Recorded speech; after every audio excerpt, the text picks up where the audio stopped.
What if ancient myths were never meant to be read as literal monsters in the sky, but as maps of consciousness itself?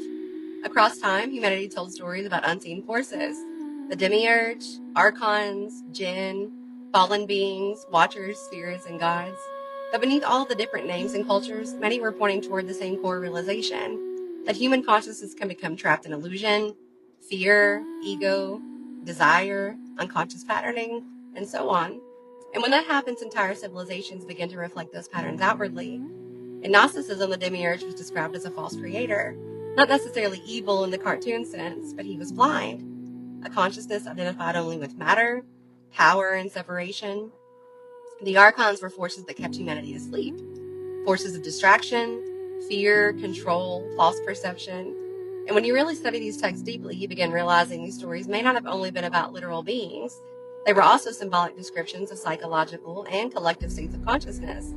The unconscious mind, the ego structure, the systems humanity builds when disconnected from awareness. Even in the Islamic tradition, the Jinn were described as smokeless fire, unseen intelligences capable of influencing perception, temptation, confusion, or distortion. Again, we see visible mythology describing invisible forces within the human experience.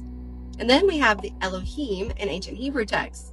It's a plural word describing gods, powers, or divine beings, a layered symbol representing forces involved in creation itself.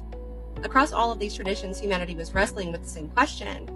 Why does consciousness forget itself? Why do humans repeat destructive patterns? Why do empires rise and fall? Why do we become trapped in fear, greed, control, and division? And this is where thinkers like Alan Watts became so important, because Watts understood that myths were not primitive fairy tales. They were symbolic technologies, stories designed to communicate truths about consciousness, identity, suffering, ego, awakening, and the human condition. The mystics understood that symbols speak directly to the subconscious. A symbol bypasses logic and enters the deeper layers of the psyche. And that's why sacred texts were filled with serpents, gardens, dragons, floods, light and darkness, underworlds, heavens, and fire. It's archetypal language, not because ancient people were unintelligent, but because they understood consciousness differently. And in many areas of history, speaking openly against dominant structures could get you killed. So wisdom traditions encoded teachings into myths, symbols, stories, and allegories, not to hide truth from humanity, but to preserve it until consciousness was ready to recognize it again. And maybe that's why these stories still resonate today, because deep down humanity still recognizes itself within them. The Demiurge becomes ego cut off from wholeness. The Archons become unconscious systems of fear and control. The Jinn becomes the unseen impulses and influences moving through the psyche. The Elohim become creative intelligences within the architecture of existence itself. These myths survive because the patterns still do. And now, as the collective becomes more aware of the subconscious conditioning, media influence, power structures, trauma projection, and unconscious behavior, the ancient stories begin speaking again.